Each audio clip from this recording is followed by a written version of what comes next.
मैं रागिनी आपके बीच में फिर से एक वीडियो लेकर आई हूँ। हम अध्याय 1 का जो है भाग 1 पढ़ रहे हैं, जिसमें मृदा, जल, वन, वन्यजीव के बारे में हम पढ़ेंगे। तो जिसके अंतर्गत मैंने पहले आपको बताया कि जो मृदा है उसके बारे में कितने प्रकार हैं, मृदा अपरदन क्या है, उसको कैसे संरक्षित किया जा सकता है, ये सब कुछ हम पढ़ चुके हैं। आज जो हम पढ़ेंगे टॉपिक वो है जल। जल हमारे जीवन का बहुत महत्वपूर्ण अंग है और जल का उपयोग मानव जीवन के लिए, चाहे सिंचाई हो, उद्योग हो, नहाने के लिए, खाने के लिए, पीने के लिए, सबके लिए, हम जो है कपड़े धोने के लिए बहुत सारे उसमें जल का उपयोग करते हैं। तो संसाधन के रूप में जल मनुष्य जीवन के बहुत काम आता है। सबसे पहली बात अगर बात करें हम कि अगर जल नहीं होगा तो जीवन नहीं है। हम खाने के बिना कई दिनों तक रह सकते हैं, पर पानी के बिना हम नहीं रह सकते। मनुष्य के जो भार है पूरे शरीर का, उसका 70% भाग जो है वो जल होता है। तो इस तरह से जल का बहुत महत्वपूर्ण स्थान है और जल कैसे कैसे प्राप्त होता है इसके बारे में हम जानेंगे। तो सबसे पहले आज का जो अपना टॉपिक है जल, तो हम जल के स्रोत, प्रकार, वितरण और जल संरक्षण के बारे में पढ़ेंगे। स्रोत का अर्थ होता है कि जल कहाँ कहाँ से मिलता है, ठीक है। प्रकार उसी में आ जाएंगे कौन कौन सा जल है। और वितरण, वितरण मतलब कहाँ कहाँ कैसे कैसे कितना पाया जाता है, कहाँ अधिकता है, कहाँ कमी है। और संरक्षण मतलब जल का संरक्षण हमें क्यों करना चाहिए, कैसे करना चाहिए, ठीक है। तो सबसे पहले हम देखते हैं जल के स्रोत। तो स्रोत कौन कौन से हैं? पृष्ठीय जल है, भौम जल है, वायुमंडलीय जल है और महासागरीय जल है। जल के 4 प्रकार या स्रोत हैं। पहला है पृष्ठीय जल, यानी भूमि पर जो पाया जाता है ऊपर सतह पर। भौम जल जो जमीन के अंदर रहता है, ठीक है। और वायुमंडलीय जल यानी जो वाष्पीकरण के द्वारा आकाश में रहता है। और चौथा है महासागरीय जल, जो नदियाँ पानी बह बह के नदियों के साथ जाके कहाँ मिलती है, सागर में, महासागर में मिलती है, तो वो महासागरीय जल संग्रहण होता है। तो इस तरह से 4 प्रकार हैं इसके। और अब हम देखें कि जल कैसे मिलता है, प्राप्त कैसे होता है हमें। तो एक तो वर्षा के द्वारा या बर्फ के पिघलने के, ठीक है। 2 कारणों से मिलता है हमको। एक तो वर्षा होती है तब मिलता है, दूसरा जो ग्लेशियर पिघलते हैं और बहकर आते हैं, वो जो गंगा नदी देखें तो ग्लेशियर पिघलने से उसमें बर्फ पिघलती है और बह के आती है। तो इस तरह से बर्फ के पिघलने से के कारण ये प्राप्त होता है। और जो बहकर नदियों में, तालाबों में और बाद में कहाँ चला जाता है, महासागर में, सागर में, महासागर में चला जाता है, ठीक है। तो जल वर्षा से प्राप्त होता है, बर्फ के पिघलने से प्राप्त होता है। और वो जब बहकर आता है, तो जब बहता है जमीन पे तो पृष्ठीय जल होता है, जो कि नदियों में, तालाबों में जाता है। और जब वो कुछ जल भूमि के नीचे समा जाता है उसको भौमीय जल कहते हैं। और बाद में कुछ वाष्पीकरणों के ऊपर वायुमंडल में उड़ जाता है, उसको वायुमंडलीय जल कहते हैं। और जो बचा हुआ नदियाँ ले जाती हैं, अंत में सागर में मिलती हैं, तो सागर और महासागर में वो मिल जाता है, तो उसको महासागरीय जल कहते हैं। अब हम क्रम से चलेंगे, पृष्ठीय जल के बारे में जानेंगे। तो पृष्ठीय जल जो है, इसके स्रोत क्या है, नदी और तालाब या झीलें, जलाशय। पृष्ठीय जल जो है जमीन पे जो बह के जाता है सतह पर, और कहाँ इकट्ठा हो जाता है, नदियों में, तालाबों में, जलाशय में, पोखर में, ठीक है। बाद में हम इनका उपयोग किस लिए करते हैं, सिंचाई के लिए करते हैं, आपके उद्योगों के लिए भी करते हैं, नहाने धोने, खाने पीने के लिए भी करते हैं ना। तो इस तरह से ये पृष्ठीय जल है। पृष्ठीय जल के स्रोत नदी, तालाब और पृष्ठीय जल का, भारत के पृष्ठीय जल का लगभग 60% भाग 3 बड़ी नदियाँ बहाकर लाती हैं। कौन कौन सी है वो? गंगा है, सिंधु है और ब्रह्मपुत्र। यानी भारत का जो पृष्ठीय जल है उसका 60% भाग भारत की 3 प्रमुख बड़ी नदियाँ बहाकर लाती हैं, और वो है सिंधु, गंगा और ब्रह्मपुत्र। इनका सिंधु, गंगा और ब्रह्मपुत्र का जो स्थान विश्व में है वो 8वां और 10वां है। गंगा 8वें नंबर पर है और सिंधु जो है, ब्रह्मपुत्र जो है 10वें नंबर पर है। यानी इतनी बड़ी बड़ी हमारी नदियाँ हैं जो विश्व स्तरीय हैं, गंगा और ब्रह्मपुत्र। तो इस तरह से पृष्ठीय जल हमने देखा कि पृष्ठीय जल क्या होता है और पृष्ठीय जल का कौन कौन सी बड़ी नदियाँ लेकर आती हैं और कहाँ उसके स्रोत में कहाँ से मिलता है। तो नदी, तालाब, जल स्रोत, पोखर, ठीक है। तो इस अगला जो हम चलते हैं भौम जल। भौम जल क्या होता है? भौम जल मैंने बताया आपको कि जमीन के अंदर कुछ पानी जो है, जब वर्षा होती है तो कुछ पानी जमीन के अंदर रह जाता है, ठीक है। और वो जमीन के अंदर जो पानी रह जाता है उसको भौम जल कहते हैं। और उसको कैसे ऊपर लाते हैं? नलकूप के द्वारा, है ना। नलकूप के द्वारा, उत्खनन के द्वारा, बोरिंग ट्यूबवेल के द्वारा उसको हम ऊपर लाते हैं। ठीक है, अगला है भूमजल। भूमजल, ठीक है, तो ये हम जानते हैं कि वर्षा के द्वारा कुछ जल नीचे जमीन में सूख जाते हैं, इसको भूमजल कहते हैं। और इसका प्रयोग काय में करते हैं? सिंचाई के लिए। ठीक है, सिंचाई के काम आता है, सिंचाई के लिए और वनस्पति के लिए। वनस्पति के लिए कैसे? जो पानी अंदर सतह में बैठ जाता है, वो जो पेड़ पौधे हैं उनकी जड़ों को पोषण देता है। जो जड़ें हैं पेड़ों की, वो जमीन से ही पानी खींचती है। आप कुछ समय बाद जब पौधा बड़ा हो जाता है तो उसको पानी देने की आवश्यकता नहीं होती, क्योंकि वो अपने हिस्से का पानी अपनी जड़ों के द्वारा नीचे जमीन से खींच लेता है ना। बड़े बड़े पेड़ होते हैं, उनकी सिंचाई नहीं करनी पड़ती, इसका कारण यही। तो जो भूमजल होता है वो इन वृक्षों को पोषण देता है और ट्यूबवेल के द्वारा हम सिंचाई भी करते हैं। देखा होगा जगह जगह बोरिंग होती है। आज हम शहरों में देखें, पानी पीने के लिए घर घर में बोरिंग ट्यूबवेल लगाई गई है, बटन दबाते हैं पानी आ जाता है। ठीक है, तो वो भूमजल होता है। और उसके लिए कैसे लाता है? इसको ट्यूबवेल के द्वारा। ठीक है, ट्यूबवेल के द्वारा जो है हम इसको धरातल पर लाते हैं। धरातल मतलब ऊपर, इसको धरातल पर लाते हैं। ठीक है, उपयोग काय में होता है इसका उपयोग होता है सिंचाई के लिए।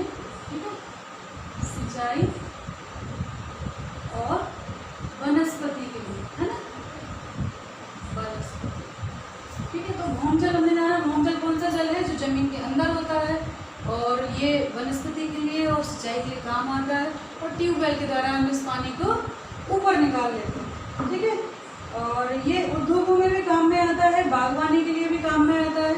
मतलब जो अपन खेती बाड़ी करते हैं ना, बाग बगीचों के लिए, सिंचाई के लिए काम में आता है।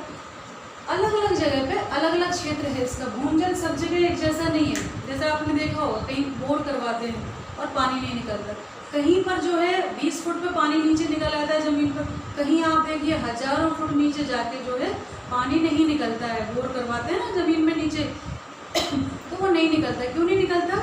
उसका कारण यही है कि पूरे भारत में चूँकि भौगोलिक संरचना अलग है पृथ्वी की, तो कहीं पर चट्टानें हैं कठोर और कहीं पर मृदा है। तो जो मिट्टी होती है वो ऑब्जर्व ज़्यादा जल्दी कर लेती है।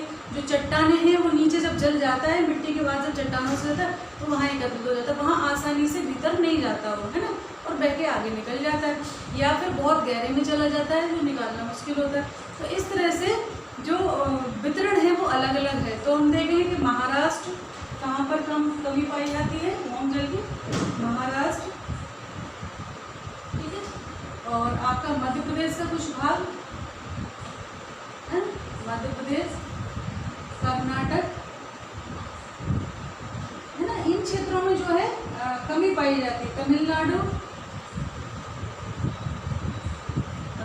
महाराष्ट्र, कर्नाटक, मध्य प्रदेश के कुछ भाग हैं। और तो दक्षिणी राज्य जितने भी हैं दक्षिण भारत में, है ना, दक्षिणी राज्यों में जो जल है वो कमी पाई जाती है और गर्मियों के टाइम पे अक्सर खत्म हो जाता है, वर्षा ऋतु में थोड़ी सी राहत मिलती है। और उसका कारण यही है कि इन प्रदेशों में चट्टानें गहरी ऐसे नीचे हैं जिनमें जल नहीं मिलता, तो इसीलिए यहाँ पर जल का स्तर जो है वो बहुत कम है ना, असमान है, कम पाया जाता है। तो भूमजल की प्रकृति, जहाँ बड़ी कठोर चट्टानें होती हैं वहाँ नीचे जल निकलने में परेशानी होती है, या तो बहुत नीचे सेंध लगानी पड़ती है तब जाके पानी निकलता है। ठीक है, तो ये हमने पढ़ा। अगला है वायुमंडलीय जल, दूसरा प्रकार का।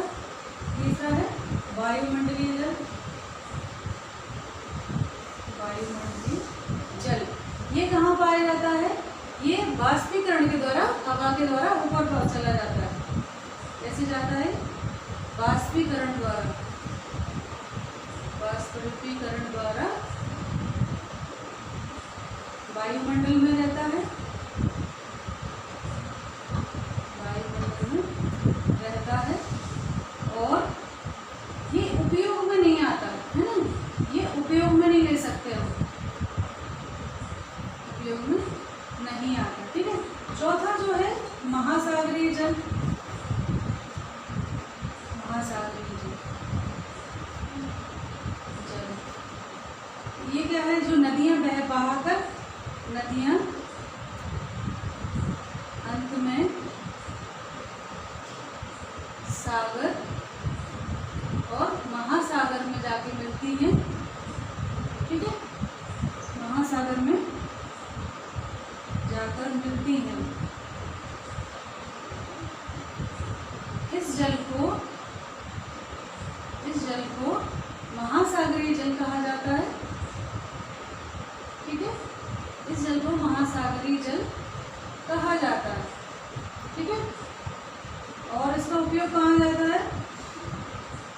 उपयोग किन चीज़ों में होता है?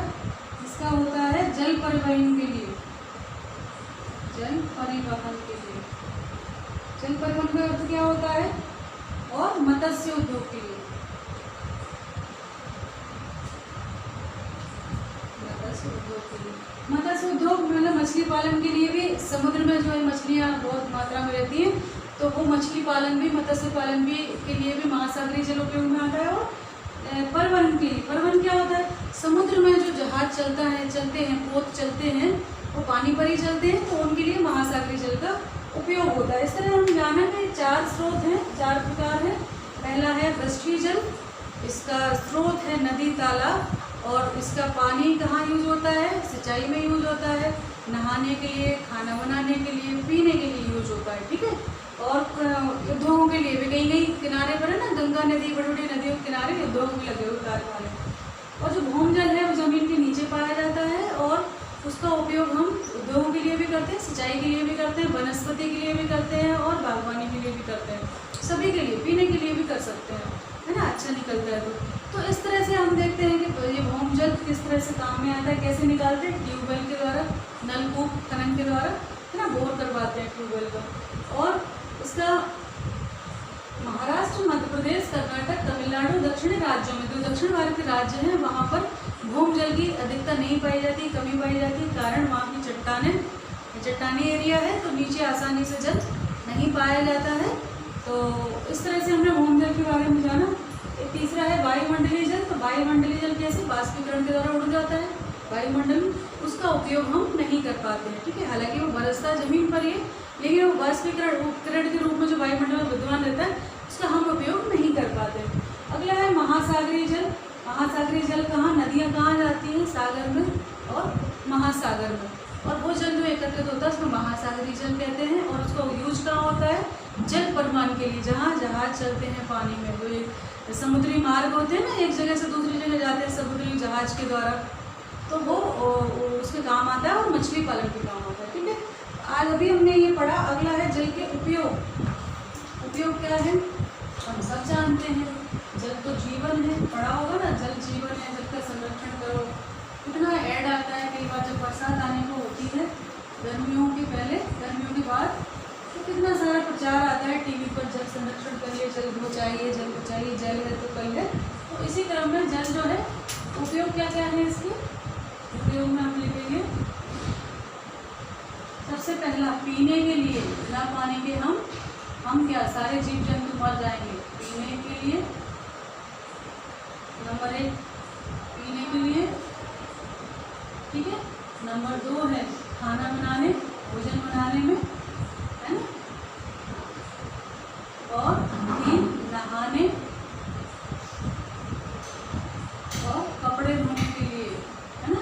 अपने दैनिक उपयोग की बात कर रहे हैं, अब नहाने, कपड़े धोने के लिए, ठीक है। ये दैनिक दिनचर्या का अंग है, इसके बिना हम रह ही नहीं पाते। सबसे पहले पीने के लिए चाहिए हमको, उसके बाद अगर पीने के लिए पर्याप्त है तो खाना बनाने के लिए चाहिए, और उसके लिए है तो नहाने और कपड़े धोने के लिए। उसके अलावा है 14 सिंचाई के लिए, जो खेतों में फसल हम लगाते हैं उसके लिए, सिंचाई के लिए। और काय के लिए चाहिए हमको? सिंचाई के लिए। और बहुत सारे यूज हैं उसके, तो उद्योगों के लिए, है ना। 5वें नंबर पर उद्योग। और 6वें नंबर पर हम देख लें तो मत्स्य पालन,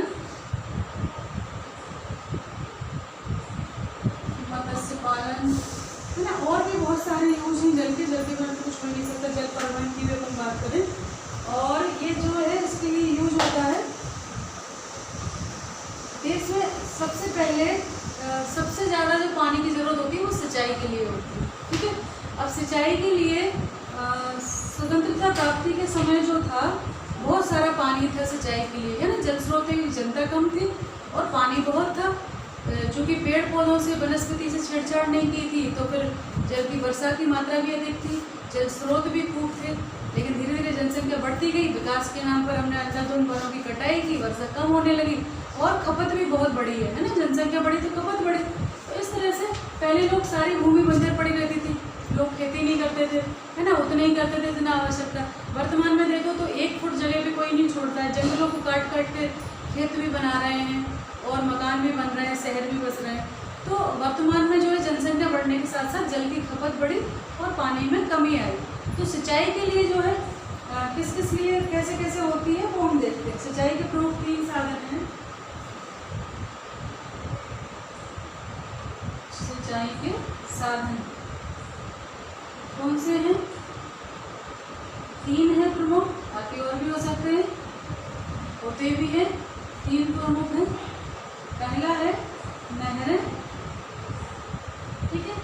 दूसरा है नलकूप।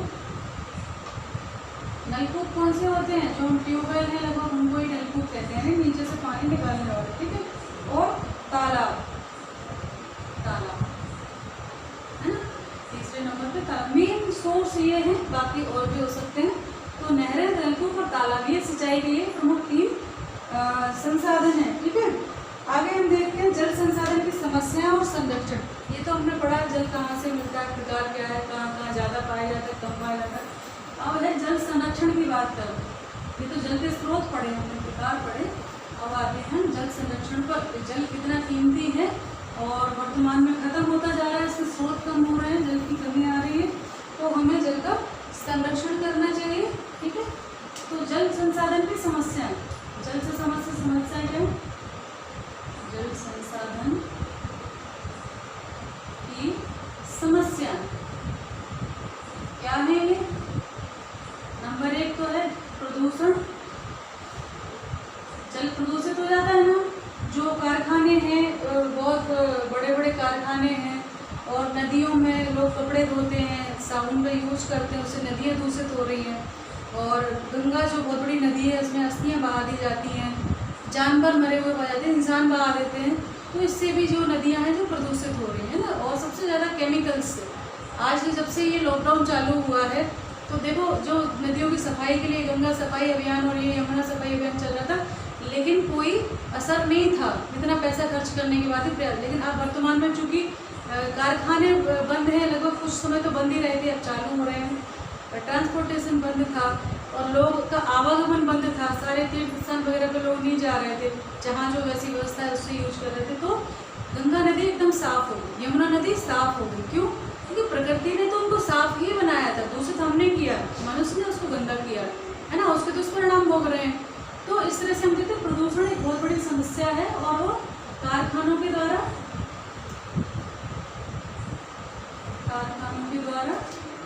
और मनुष्यों के द्वारा भी गंदा किया जाता है उसको, है ना। तो और दूसरी जो समस्या है वो है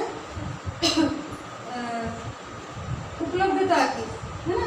दूसरी समस्या जो हम कहेंगे वो है उपलब्धता की। उपलब्धता जो है कम रहती है, कहीं पानी ज़्यादा होता है, कहीं कम होता है, ठीक है।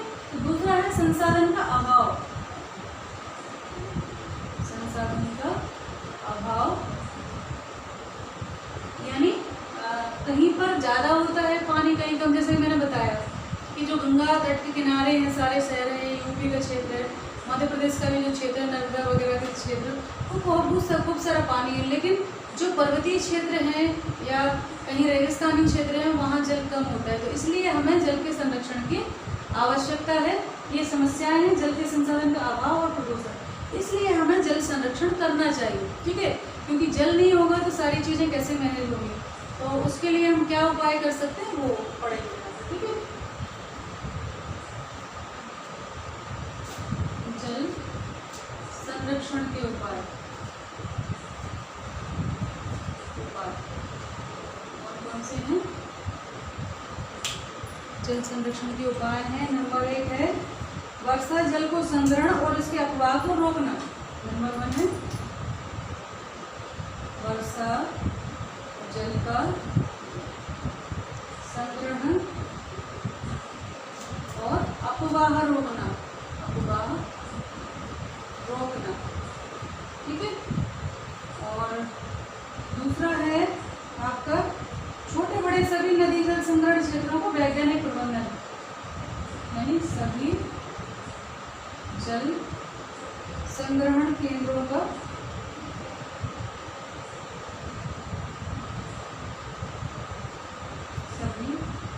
वर्षा जल संग्रहणों का वैज्ञानिक प्रबंधन,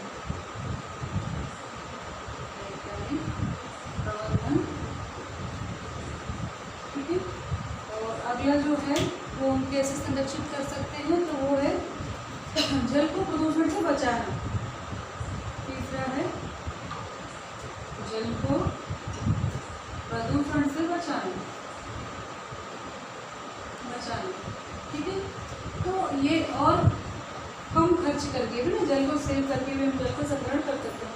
तो सबसे पहले उपाय जो है वर्षा जल संग्रहण का अभाव रोकना, यानी जब बारिश होती है तो हमें ये उपाय करनी चाहिए कि वर्षा का जो जल है वो बहुत बड़ी मात्रा में बहकर ना जाए और उसको संग्रहण हो, ज़्यादा से ज़्यादा वो भूमि के अंदर समाये और या हमारे आसपास जो नदी पोखर तालाब है उनमें एकत्र। तो उसके लिए क्या करना पड़ेगा कि हमें जैसे कि पहले ही बताया था मैंने कि स्टॉप डैम बनाए जाएँ छोटे छोटे, या पानी जो रेन हार्वेस्टिंग के अब सिस्टम चल गए हैं, सभी सरकारी जो बिल्डिंग्स बन रही हैं उनमें रेन हार्वेस्टिंग का सिस्टम लगाया गया, जिससे वो पानी जो है वो यूँ ही बर्बाद ना जाए, नदी नालों में बहकर वहाँ रुके और वहाँ के स्थानीय जो पूर्ति करे, स्थानीय जो क्षेत्र है उसकी पूर्ति वो वहीं से करे। तो इस तरह से जल संग्रहण के को हम वर्षा जल के संग्रहण के द्वारा उसको बचा सकते हैं, उसके अपवाह यानी बहने को रोक दें और वहीं पर अपने स्थानीय स्तर पर रोकें। नीचे ज़्यादा से ज़्यादा जल जाएगा भूमि में तो जल स्तर बढ़ेगा और नदी तालाबों में भी बड़ी संख्या में रुकेगा। स्टॉप डैम बना सकते हैं छोटे छोटे, है ना, और भी कई उपाय कर सकते हैं। दूसरा जो है सभी वर्षा जल संग्रहण का वैज्ञानिक प्रबंधन। वैज्ञानिक प्रबंधन वही मैंने बताया, वाटर हार्वेस्टिंग है, स्टॉप डैम से इनको बना के, है ना, छोटे छोटे स्टॉप डैम है, खेत तालाब है, ऐसे हम बना सकते हैं और जल का संग्रहण कर सकते हैं। और जल को प्रदूषण से बचाना सबसे बड़ा है। अगर जल प्रदूषित नहीं होगा तो ज़्यादा से ज़्यादा हम उपयोग कर पाएंगे उसको, नहाने के लिए, पीने के लिए, खाने के लिए, है ना। और जो प्रदूषित जल नहीं होगा तो सिंचाई के लिए भी बहुत अच्छा उपजाऊ होगा। तो इस तरह से हमने पढ़ा कि कैसे जल के प्रकार क्या है, उसकी वितरण कैसे है और उसका जल जो है कहाँ कहाँ से मिलता है, किस किस उपयोग में आता है, और जल संकट की समस्याएँ क्या है, तो प्रदूषण है और संसाधनों का अभाव है। फिर उपाय क्या है, तो वर्षा जल के संग्रहण और अपवाह को रोक के हम जल का संरक्षण कर सकते हैं और वर्षा जल संग्रहण को वैज्ञानिक प्रबंधन यानी स्टॉप डैम वाटर हार्वेस्टिंग के द्वारा, है ना, रेन वाटर हार्वेस्टिंग और जल के प्रदूषण से बचाकर।